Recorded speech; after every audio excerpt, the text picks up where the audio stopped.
Hello, hello, hello, hello. Good afternoon everyone. Manang Leads is back. Ayan. So, ilang araw na hindi nakapag-video. Pero, eto na, eto na. Okay. So, anong pag-uusapan natin ngayon? Yung, gusto kong pag-usapan natin ngayon, yung,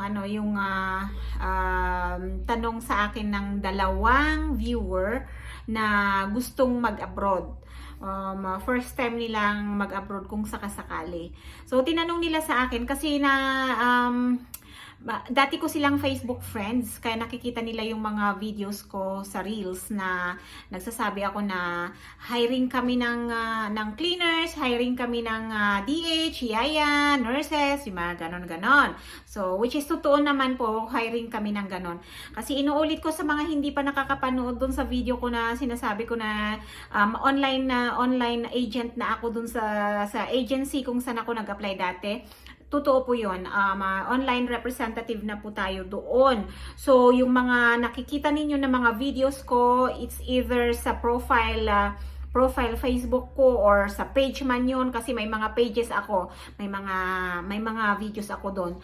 Totoo yun. Kaya kung interesado kayo mag-message lang kayo sa akin or pwede kayong mag-text or WhatsApp sa number na ilalagay ko dyan sa screen. Okay?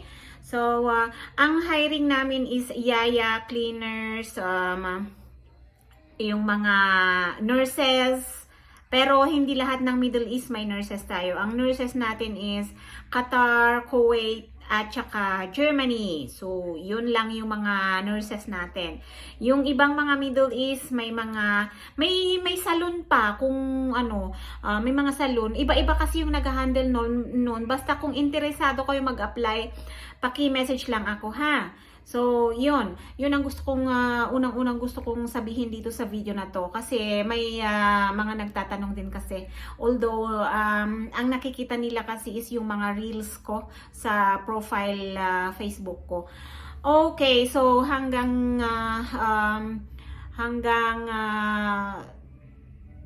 pwede akong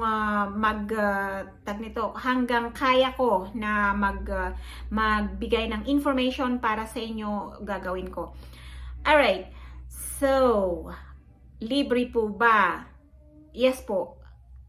Palagi kong sinasabi doon sa mga videos ko sa Reels na free processing po tayo. Pati yung sa nurses, free processing po yun. Kaya i-grab nyo na guys kung isa ka rin lang na licensed nurse na hindi yung walang ma-applyan dito sa Pilipinas. At saka kahit meron man, alam ko kapag private nurse, ang bababa ng sahod. Yun. So why not try na mag-apply sa sa Kuwait or sa Qatar or yung Germany. Ay naku, Diyos ko po. Ang alam ko na first na i-require sa inyo sa Germany is yung mag-aral kayo ng language nila. Kasi kailangan nga naman yun. Very basic yun. So, mag-aral muna kayo nun. Tapos, ano pa ba? Basta free processing po tayo. Yung mga DH, free po yan. Kung wala ka pang passport, basta nakapagpirma ka na ng kontrata doon sa opisina, pwede ka naming i-book. Free po yung passport mo. So, ang problema mo na lang, yung pagpunta mo dito sa Manila, sa head office, kung manggagaling ka sa Mindanao, Visayas, or dito sa amin sa Luzon, yung pamasahin nyo papunta sa office, ibabalik din ng office yan para may additional na panggastos kayo dun sa accommodation. Which is yung accommodation guys, libre din yon. Wala kayong renta doon. Pero syempre, kayo yung maglilinis doon. May mga schedule din kayong trabaho na gagawin doon. Kasi parang na rin yun, parang part na rin ng training nyo yun. So, kailangan doon pa lang nakikita nila yung disiplina sa sarili, ganon. Kasi importante ang disiplina sa sarili pag nag-a-abroad. Okay? Tandaan nyo yan. Importante yung self-discipline kapag pumupunta sa abroad. Kahit pa sabihin mong college graduate ka, hindi pwedeng iisipin mo doon na, college graduate ako, ganon ka doon. Hindi pwede. Alalahanin mo kung anong in-applyan mo doon. Okay, so yun lang yung tips na maibibigay ko rin sa inyo kasi ako man din, inuulit ko, ang alam ko, nasabi ko to sa mga previous video ko na kinalimutan ko muna yung ano, kinalimutan ko muna na natapos ako ng college. Kasi syempre, yung mga iba kasi, may mga naikwento sa akin noon na ano, na syempre parang nadala nila yung pride nila doon sa abroad, na syempre dito teacher sila, dito office girl sila, pagdating doon abay, kung hindi ka ba naman kasi syunga-syunga na mag-apply doon ng yaya o kaya ano, tapos mag-asta-asta ka doon na professional. Hindi ako noon talaga hindi ko in-expect na ano. Basta ang nasa isip ko noon, pupunta ako doon as katulong, pupunta ako doon as yaya, ganon. Pero yun nga, ang sabi ko sa inyo guys, maging ano tayo, importante yung honest tayo, yung tag nito, yung alam natin ilugar yung sarili natin, ganon, na hindi naman not to the point naman na aapihin ka na. Kasi ako noon guys, yung kasama kong Sri Lanka, ay Diyos ko, muntik din akong umalis sa amo ko dahil sa kanya, promise. So sabi ko, uuwi ako sa Pilipinas o hindi, o kaya maghahanap ako ng ibang employer doon. Yun ang isip ko. So nung magto 3 months na, magfo 4 months na, alam mo yung palagi kong nababanggit dati na yung tungkol sa inggit-inggit, yun ang iwas-iwasan nyo. Yun ang pag-ingat-ingatan nyo talaga na ano, kasi ganun ang nangyari. Sabi ko, hindi ko kung ayaw sa akin talaga ng kasama ko dito, pwede nyo naman akong ibalik sa agency, sabi ko sa ano, sa mga kay sir at saka kay madam. Sabi ko, ibalik nyo na lang ako, baka meron pang gustong kukuha sa akin dyan. Pero ang unang-unang nag-react nung yun ang sinabi ko kay madam at saka kay sir, yung mga bata, sabi nila, la, sabi nila gano'n, Dibika Ro, Asma, Gadi, sabi nilang ganon. Hindi daw. Si Dibika daw ang aalis. Si Asma daw ang matitira. Ako si Asma. Binigyan nila ako ng pangalan doon kasi ang hirap daw i-pronounce yung pangalan ko. Ako, Asma ang tawag nila sa akin. So, ang unang-unang nag-react noong sinabi ko na kung hindi talaga ako matanggap ng kasama ko dito, wala naman akong problema sa inyo. Hindi, ginamit ko na naman yung yung translator ko, mahiwagang Google Translator. Tinype ko doon. Tinype ko ng English, tapos binabasa nila ng Arabic. Sabi ko, kung hindi talaga ako matanggap-tanggap ng kasama ko dito, dahil wala naman akong problema sa inyo, ma'am, sir, at saka sa mga bata, sabi ko ganon, aalis na lang ako. Ibalik nyo na lang ako sa agency, ihahanapan nila ako ng ibang employer. Sabi kong ganon. Di binasa ni sir yun sa harapan nilang lahat, yung nasa cellphone ko. Nagsigawan lahat ng mga bata sa mga la. No daw. Ang gusto nilang umalis yung kasama kong Sri Lanka.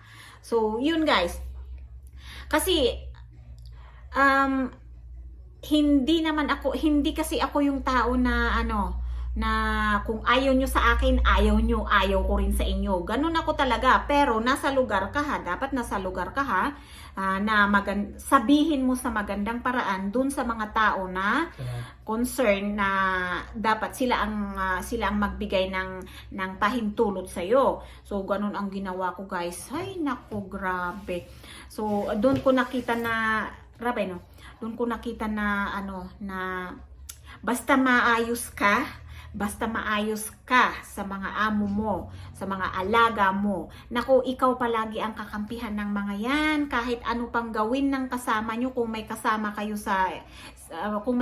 kayong katulong or kasambahay dyan sa amo nyo, kahit anong gawin ng mga yan, basta nakikita ng madam at boss mo, mga alaga mo na maayos ka, ikaw ang pipiliin nila. So yun guys, hindi nila ako pinayagan na umalis. sabi ni boss noon kay Sri Lanka, kapag umalis yang kasama mo, hindi kami kukuha ng iba, trabahuin mo lahat. Sabi niya, kapag hindi ka umayos sa pakikisama kay Asma, papayagan ko siyang aalis, pero hindi na kami kukuha ng kasama mo. Sabi, magaling din si boss, attorney kasi yun. Sabi, ikaw na lahat, sabi niya. Ikaw magturo sa mga bata, ikaw maghatid sundo sa mga bata, ikaw lahat, sabi ni boss. Oh. Yeah, kung ikaw si Sri Lanka, anong gagawin mo? Mamalditahan mo pa rin pa yung kasama mong katulong? Hindi na, di ba?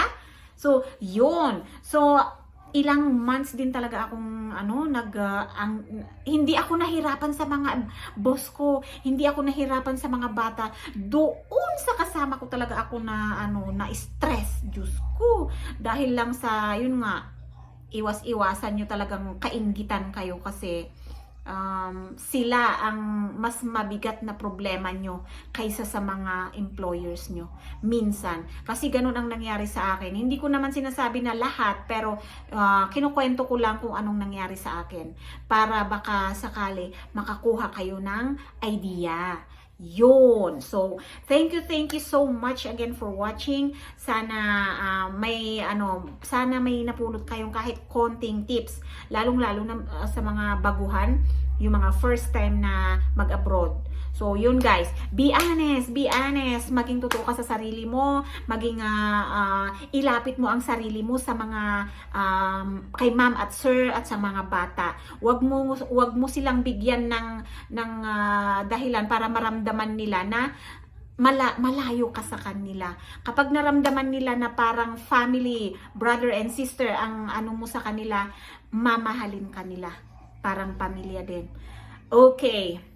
Thank you so much once again. Please share my videos kung sa tingin nyo kailangan mapanood ng mga kakilala nyo na nagbabalak din mag-abroad. Bye-bye. Bye-bye na talaga.